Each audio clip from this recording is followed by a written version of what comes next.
దేవుని నామానికి మహిమ కలుగును కాక. సర్వాధికారియు స్తుతులకు పాత్రుడైనటువంటి ప్రభువైన యేసుక్రీస్తు నామములో ఈ యొక్క వర్తమానాలు వింటూ ఉన్న మీ అందరికీ కూడా నా హృదయపూర్వక వందనాలను తెలియపరుస్తూ ఉన్నాను. బాగున్నారు కదండి? మీరు బాగున్నారని, మీరు క్షేమకరంగా కృపాదినములు కృపాక్షేమములు మీ వెంట ఉండాలని, మీరు ప్రభువులో బలపరచబడుతూ ఆత్మీయ ఆనందాన్ని, దేవుడిచ్చే ప్రతి ఆశీర్వాదాన్ని అనుభవిస్తూ ఆయన రాకడ కొరకు మీరు ఎదురు చూడాలని ఆశపడుతూ ఉన్నాను. ఈ యొక్క చిన్న వర్తమానాలు ద్వారా మీరు ఆత్మీయంగా బలపరచబడుతున్నారని నమ్ముతూ ఉన్నాను. ఈ వర్తమానాలు మిమ్మల్ని బలపరుచుతున్నట్లయితే, ఈ వర్తమానాల ద్వారా ఆత్మీయంగా మీరు మేలులు పొందుతున్నట్లయితే తప్పక మీరు అనేక మందికి షేర్ చేయండి. అంతేకాదు, దేవుని సన్నిధిలో మీ స్పందనను ప్రభు సన్నిధిలో తెలియపరచాలని మీకు ప్రభు పేరట మనవి చేస్తూ ఉన్నాను. ఎందుకంటే వినుట వలన విశ్వాసము కలుగును అని వాక్యం చెప్తుంది. అది ఏది వినడం? లోకంలో ఎన్నో వింటూ ఉన్నాం. వాటి వలన ఆందోళన, భయం కలుగుతుంది. కానీ వాటిని బట్టి మీరు విన్న వదంతులను బట్టి భయపడొద్దని వాక్యం చెప్తుంది. అలాంటి పరిస్థితుల్లో ఒక వ్యక్తికి విశ్వాసము దేని ద్వారా వస్తుందంటే అది దేవుని మాటల ద్వారానే. ఇలాంటి పరిస్థితుల్లో విశ్వాసంలో ముందుకు కొనసాగాలి అంటే దేవుని వాక్యము ప్రతిరోజు విడవక చదవాలి, ప్రతిరోజు విడవక వినాలి. అలాగే ప్రతిరోజు ప్రార్థన జీవితాన్ని కలిగి ఉండాలి. క్రైస్తవ జీవితానికి ఊపిరి ప్రార్థన, వాక్యం. ఈ రెండూ లేకపోతే, ఇవి రెండు రెక్కల లాంటి సుమ, రెక్కలు విరిగిపోతే, రెక్కలు లేకపోతే పక్షి ఎగరలేనట్లుగా ఈ రెండు అనుభవాలు క్రైస్తవ జీవితానికి లేకపోతే ఆ ఎత్తబడి గుంపులో మనం ఎగరలేమేమో. కాబట్టి ప్రతిదినము దేవునితో సహవాసం కలిగి ఉండాలని మీకు మనవి చేస్తూ ఉన్నాను. ఇటుకు ప్రియ సహోదరులారా, ఒక మాట మీ దృష్టికి ఈ సమయంలో తీసుకురావాలని నేను ఆశపడుతూ ఉన్నాను. బైబిల్ గ్రంథంలో నుండి అపోస్తలుడైన పౌలు తిమోతికి రాసిన 2వ పత్రిక. అపోస్తలుడైన పౌలు తిమోతికి రాసిన 2వ పత్రిక 2వ అధ్యాయము చదువుతూ ఉన్నాను. నా కుమారుడా, క్రీస్తు యేసునందున కృపచేత బలవంతుడవు కమ్ము. నీవు అనేక సాక్షుల ఎదుట నా వలన వినిన సంగతులను ఇతరులకు బోధించుటకును సామర్థ్యం గల నమ్మకమైన మనుషులకు అప్పగింపము.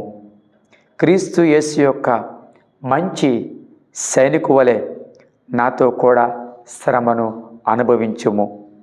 సైనికుడి ఎవడను యుద్ధమునకు పోవునప్పుడు తన దండులో చేర్చుకునే వానిని సంతోషపెట్టవలనని ఈ జీవన వ్యాపారములో చిక్కుకొనడు.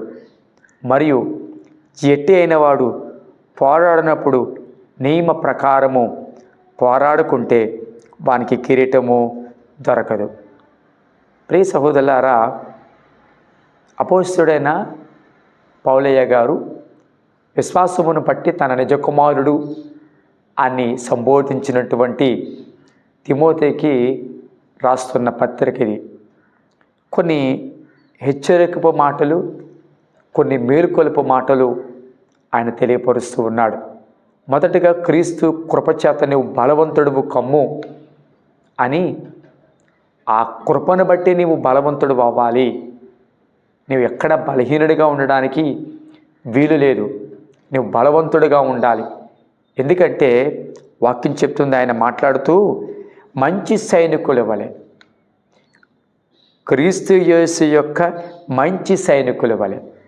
అవును, క్రైస్తవ జీవితాన్ని పౌలు గారు ఒక సైనికుడితో పోల్చారు. అది ఏ సైనికుడు అంటే మంచి సైనికుడు. అందరితో పోల్చలేదు, మంచి సైనికుడితో పోల్చారు. ఒక మంచి సైనికుడు వలె క్రీస్తు యేసు నిమిత్తము నీవు ఉండాలి. సైనికుడు పోరాడాలి అంటే ఎప్పుడు ఫిట్గా ఉండాలి, ఆరోగ్యవంతుడిగా ఉండాలి, బలవంతుడిగా ఉండాలి. ప్రతిరోజు శారీరక వ్యాయామం ఉంటుంది. ప్రతిరోజు వారు బలమైన ఆహారం తీసుకుంటారు. ప్రతిరోజు వారు పోరాడడానికి ఎప్పటికప్పుడు బాడీని యాక్టివేట్ చేసుకుంటూ యాక్టివ్గా ఉంటారు.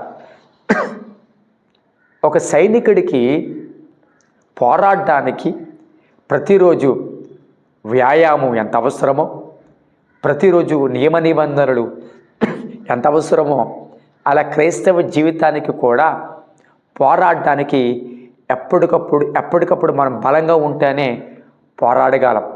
ఎప్పటికప్పుడు ఆత్మస్థితిలో ఫిట్గా ఉంటేనే సాతానుతోనూ, చీకటి అంధకార శక్తులతోనూ, లోక సంబంధమైన శక్తులతోనూ మనం పోరాడగలం. అయితే మనకి ఎలాంటి బలం, మనకి బలం ఎలాగొస్తుంది అంటే దేవుని వాక్యం ద్వారా, దేవునితో సహవాసం చేయడం ద్వారా, ఆయన కృప చేత మన బలవంతులు అవ్వాలి. మంచి సైనికుడికి ఉన్న లక్షణం ఎక్కడి గురించి మాట్లాడుతూ మిగిలిన విషయాలకు నేను వెళ్ళడానికి ఇష్టపడుతున్నాను. మంచి సైనికుని వలె నాతో కూడా శ్రమను అనుభవించము. సైనికుడు అనగా మంచి సైనికుడు శ్రమను అనుభవించడానికి సిద్ధంగా ఉంటాడు. సుఖానికి తన యొక్క జీవితాన్ని పెట్టుకోడు, లేకపోతే సుఖానికి అలవాటు చేసుకోడు, సుఖంగా ఉండాలి అని అలవాటు చేసుకోడు. మంచి సైనికుడు ఎప్పుడూ కూడా పోరాడడానికి, శ్రమను అనుభవించడానికి సిద్ధంగా ఉంటాడు. దేశం కోసము, ప్రజల కోసము, తన ఉద్యోగ నిబంధనలో భాగంగా శ్రమను అనుభవించడానికి మంచి సైనికుడు ఎప్పుడూ కూడా క్రీస్తులో దేవుని బిడ్డ ఎవరైనా మంచి సైనికుడిగా ఉండాలనుకున్న వారు ఎవరైనా సరే క్రీస్తుతో శ్రమను అనుభవిస్తారు. ఆయన నిమిత్తము ఏ శ్రమ అయినా, ఆయన నిమిత్తం ఏ ఇబ్బంది అయినా అనుభవించడానికి వారు ఎప్పుడూ కూడా సిద్ధంగా ఉంటారు. అయితే ప్రియులారా, మంచి సైనికుడు వలె నువ్వు పోరాడాలి. లేకపోతే మంచి సైనికుడు యుద్ధానికి పోవునప్పుడు తను ఎవరైతే ఆ జట్టులో జాయిన్ చేస్తారో అతన్ని సంతోషపెట్టవాలని యుద్ధం చేయడు. చూసారా, ఎవరిని సంతోషపెట్టాలని యుద్ధం చేయడు. తనని ఎవరినో జాయిన్ చేశారో ఆ అధికారిని సంతోషపెట్టాలని యుద్ధం చేయడు. తన ప్రజలను రక్షించాలని, తన దేశాన్ని రక్షించుకోవాలని ఒక ఉన్నతమైన ఆలోచనలతో సైనికుడు అనేవారు పోరాడతాడు. ఒక నియమము, ఒక నిబంధన సైనికుడికి ఉంటుంది. అందుకే అంటున్నాడు, పోరాడువాడు, జట్టి అయిన వాడు పోరాడుచున్నప్పుడు నియమ ప్రకారం పోరాడుకుంటే వానికి కిరీటము దొరకదు. పోరాటములో నియమం ఉంటుంది, ఒక యుద్ధములో నియమం ఉంటుంది. ఏ ఒక్క ఆట చూసుకోండి, ఒక ఖోఖో కానీ, ఒక క్రికెట్ కానీ, ఒక ఫుట్బాల్ కానీ, ఒక వాలీబాల్ కానీ, ఏ ఆట తీసుకున్నా ఆ ఆటకి కొన్ని నియమ నిబంధనలు ఉంటాయి. ఆడేవాళ్ళు ఆ నియమ నిబంధనలకు లోబడి ఆడాలి. అంతేకాని నియమ నిబంధనలు ప్రక్కన పెట్టి మాకు నచ్చినట్లుగా మా సొంత రూల్స్తో, మా సొంత జ్ఞానము చేత మాకు తోచినట్లుగా ఆడతాం, మేము ఆడిందే ఆట, పాడిందే పాట అంటే కుదరదు. దేవుని సన్నిధిలో ఒక వ్యక్తి అంటే ఒక ప్లేయర్, ఒక క్రీడాకారుడు ఒక ఆటలోకి ప్రవేశించిన తర్వాత ఆట ఎంత ప్రాముఖ్యమో, నెగ్గడం ఎంత ప్రాముఖ్యమో ఆ గెలుపు నియమ నిబంధనల ప్రకారం ఉండాలి. నియమ నిబంధనలు ప్రక్కన పెట్టి గెలవడమే ప్రాముఖ్యమని ఆడితే అది గెలుపు కాదు. దేవుని సన్నిధిలో ఈరోజు ఆత్మీయ పోరాటంలో ఉన్నాం, క్రైస్తవుడిగా బ్రతుకుతూ ఉన్నాం. ఈ లోకంలో ఉదయం లేచిన దగ్గర నుంచి ఎన్నో పోరాటాలు మనం చేయవలసి వస్తుంది. మన విశ్వాసాన్ని కాపాడుకోవడంలో పోరాటం, మన ప్రార్థనా జీవితాన్ని కాపాడుకోవడంలో పోరాటం, మన శరీరంతో పోరాటం, చుట్టూతో ఉన్న సమాజంతో పోరాటం, ఎన్నో పోరాటాలు చేస్తూ ఉన్నాం. ఈ పోరాటంలో నీకు నాకు నెగ్గడం చాలా ప్రాముఖ్యం. రైట్, మనం నెగ్గాలి, జయం పొందాలి, విజయశీలులుగా ప్రభువు ముందు మనం నిలబడాలి. లోకాన్ని జయించి ప్రభు సన్నిధిలో నిలబడాలి ఒక రోజుని. అయితే వాక్యం చెప్తుంది తెలుసా, నియమ ప్రకారం పోరాడాలి. ఈరోజు క్రైస్తవత్వం ఎలాగుందంటే నియమ నిబంధనలు గాలికి వదిలేశారు. దేవుని వాక్యము చెప్పే నియమ నిబంధనలు ప్రక్కన పెట్టేశారు. పరిశుద్ధాత్ముడు నడిపిస్తున్న విధానాలు ప్రక్కన పెట్టేశారు. క్రమాన్ని ప్రక్కన పెట్టేశారు. దేవుని వాక్యపు వెలుగులో వారు చూచుకోకుండా ప్రక్కన పెట్టేసి ప్రతి ఒక్కడు వాడికంటూ ఒక సొంత నియమం, వాడికంటూ ఒక సొంత నిబంధన, వాడికంటూ ఒక సొంత ఆత్మీయ రాజ్యాంగాన్ని సృష్టించుకుంటారు. ఎవరికి వాళ్ళు సొంత రాజ్యాంగాన్ని.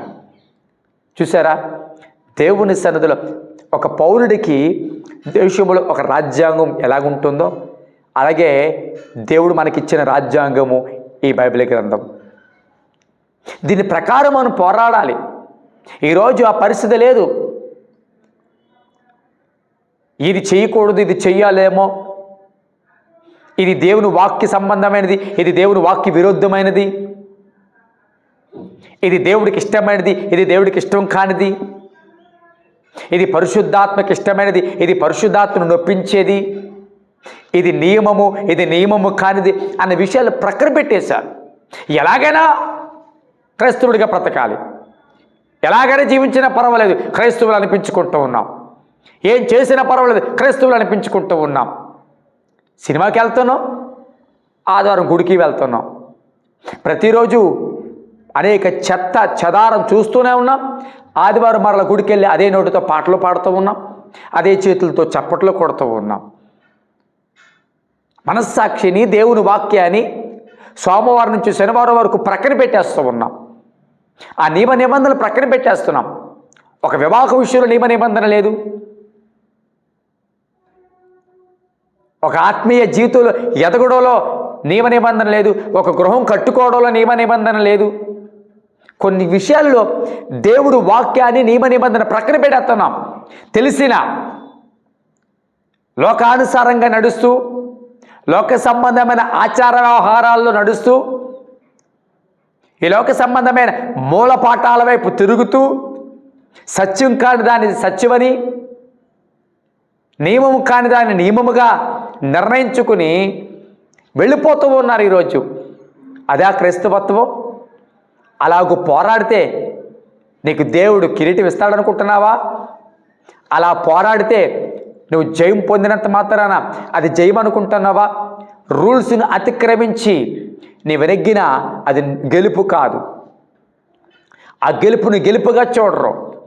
నేను అంటాను, క్రైస్తవ జీవితంలో క్రైస్తవుడు అని అనిపించుకున్నట్టుగా తృప్తినిందుతున్నావు, కానీ ఆ క్రైస్తవ జీవితాన్ని నడిపించుకోవడంలో అనుసరించవలసిన వాక్యానుసారమైన నిబంధనలు మాత్రం నువ్వు ప్రక్కన పెట్టేస్తూ ఉన్నావు. ఇర్మియా గ్రంథంలో ఒక మాట మీకు జ్ఞాపకం చేస్తాను, చూడండి. ఇర్మియా గ్రంథము 31వ అధ్యాయము 36వ వచనం. ఆ నియమములు నా సన్నిధిని ఉండకుండా పోయిన యెడల ఇశ్రాయేలు సంతతి వారు నా సన్నిధిని అన్నడును జనముగా ఉండకపోవును. ఇదే యెహోవాకు. చూసారా, యెహోవా దేవుడు అంటున్నారు, ఒక నియమ నిబంధనలు ఉన్నాయి. ఆ నియమ నిబంధనలు అనగా నా ఇశ్రాయేలులైన నా సంతతి వారు దాని విషయంలో ఉండకుండా ఒకవేళ పోతే వారు నా యొక్క సన్నిధిలో వారు ఉండకపోదురు. చూసారా, నియమ నిబంధనలను అతిక్రమించిన వారు నా సన్నిధిలో ఉండరు. నేను నియమించిన నిబంధనలను అతిక్రమించి వాక్యానుసారమైన జీవితాన్ని ప్రక్కన పెట్టి స్వబుద్ధిని ఆధారంగా చేసుకుని, లోకాన్ని ఆధారంగా చేసుకుని, లోక సంబంధమైన ఆచార వ్యవహారాలను ఆధారంగా చేసుకుని, మీ తెలివితేటలు మీ జ్ఞానమును ఆధారంగా చేసుకుని ముందుకు వెళ్ళిపోయి, నేను కూడా క్రైస్తవుడినే, నేను కూడా రక్షించబడిన వాడినే, నా కొరకు జీవకిరీటం దేవుడు దాచించాడు అని అనుకుంటే అటువంటి వాడు నా సన్నిధిలో ఉండకపోదురు అని ప్రభువే చెప్తూ ఉన్నారు. ఈ యొక్క వర్తమానం వింటున్న ప్రియ సహోదరులారా, నీ క్రైస్తవ జీవితం నియమ నిబంధన ప్రకారం వెళుతుందా? వాక్యానుసారంగా అన్ని విషయాలు నడుస్తున్నావా? కొన్ని విషయాలలో వాక్యానుసారంగా నడుస్తూ కొన్ని విషయాలలో వాక్యానుసారంగా బ్రతికితే కష్టం ఈ లోకంలో అని వాక్యాన్ని ప్రక్కన పెడుతున్నా కదూ. వివాహాల విషయాలు వాక్యాన్ని ప్రక్కన పెడుతున్నా కదూ. ఇల్లు కట్టుకునే క్రమములో ఈ బెడ్రూమ్ ఎక్కడ ఉండాలి, ఈ బాత్రూమ్ ఎక్కడ ఉండాలి, ఈ కిచెన్ ఎక్కడ ఉండాలి అని లోక సంబంధమైన నియమ నిబంధనలను పాటిస్తూ నీ గృహాన్ని కట్టుతున్నావు కదా. కొన్ని విషయాల్లో దేవుని వాక్యాన్ని అసలు పట్టించుకోకుండా ప్రక్కన పెట్టి మనుషుల యొక్క ఆలోచన ప్రకారం సమాజము ఏది చెబుతుందో దాని ప్రకారం నడుస్తున్నావు కదా. దేవుని సన్నిధిలో అటువంటి వారికి దేవుడు కిరీటం ఇవ్వడు అని వాక్యం చెప్తూ ఉంది. కొన్నిసార్లు బయట నుంచి కాదు, కొన్నిసార్లు మన జీవితంలో, మన హృదయములో, మన శరీరములోనే వేరొక నియమం ఉంటుంది. అదే అపోస్తలుడైన పౌలు గారు చెప్తున్నారు రోమీయులకు రాసిన పత్రికలో, రోమీయులకు రాసిన పత్రిక 7వ అధ్యాయము 23వ వచనంలో అంటున్నారు, వేరొక నియమము నా అవయములలో ఉన్నట్టు నాకే కనబడుచున్నది, నాకు కనబడుచు. వేరొక నియమము అవయవాలలో ఉందంట. అది ఏం చేస్తుందంట? అది నా మనస్సునందున్న ధర్మశాస్త్రముతో పోరాడుచు, అంటే లోపల హృదయములో ఉన్న వాక్యముతో అది పోరాడుచు నా అవయములో ఉన్న పాప నియమమునకు నన్ను చెరపట్టి లోపరుచుచున్నది. చూసారా, పౌలు గారు మాట్లాడుతూ ఉన్నారు, నా శరీరంలో ఒక నియమం ఉంది, అదేం చేస్తుందో తెలుసా? వాక్యానికి విరుద్ధంగా నన్ను నడిపిస్తూ పాప సంబంధమైన క్రియలలో నన్ను పాలిభాగస్తుని చేస్తూ ఉంది. పాప నియమమునకు నన్ను చెరపట్టుకొని పోవచ్చుంది. ఇది లోపట ఉన్న నియమం, లోపట శరీరములో అవయవాలలో ఉన్న పాపపు నియమాలు. చూడకూడదు దాన్ని చూడాలనే మనసు పుట్టడం, వాక్యము తెలిసినా చెయ్యకూడని చెయ్యాలనే మనసు, మాట్లాడకూడనివి మాట్లాడడం, తలంచకూడనివి తలంచడం, ఒకళ్ళ మీద ఒకళ్ళు అబండాలు, ఒకళ్ళ మీద ఒకళ్ళు ద్వేషములు పెంచుకుంటూ ముందుకు వెళ్ళిపోవడం.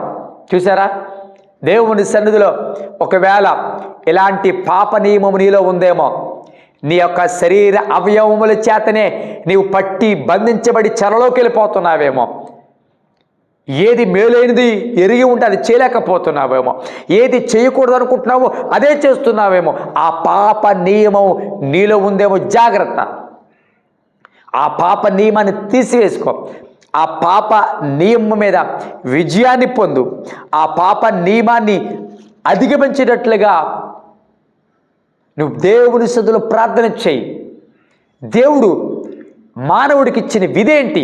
ప్రసంగి గ్రంథం చూద్దాం, ప్రసంగి గ్రంథం చూద్దాం 12వ అధ్యాయము 13వ వచనం చూసినట్లయితే, ఇదంతయు వినిన తర్వాత తేలిన ఫలితార్థం ఇదే, దేవుని యందు భయభక్తులు కలిగి ఉండి ఆయన కట్టడలను అనుసరించి నడుచుచుండవలెను.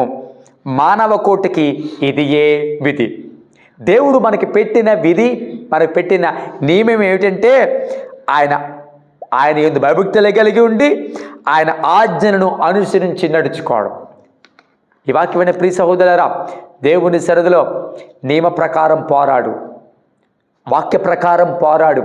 నీ జీవితంలో వాక్యాన్ని పక్కన పెట్టి పోరాడాలని, వాక్యాన్ని ప్రక్కన పెట్టి నీ నచ్చినట్టుగా క్రైస్తవ జీవితం జీవించాలని, వాక్యం చెప్పినట్లుగా కాకుండా నీ మనసు చెప్పినట్లుగా, మనుషులు చెప్పినట్లుగా నడుస్తూ దేవుణ్ణి నేను సంతోష పెడుతున్నాను అనుకుంటున్నావేమో. వాక్యం అలా చెప్పట్లేదు ప్రియ సహోదరులారా. నియమ ప్రకారం నువ్వు పోరాడాలి.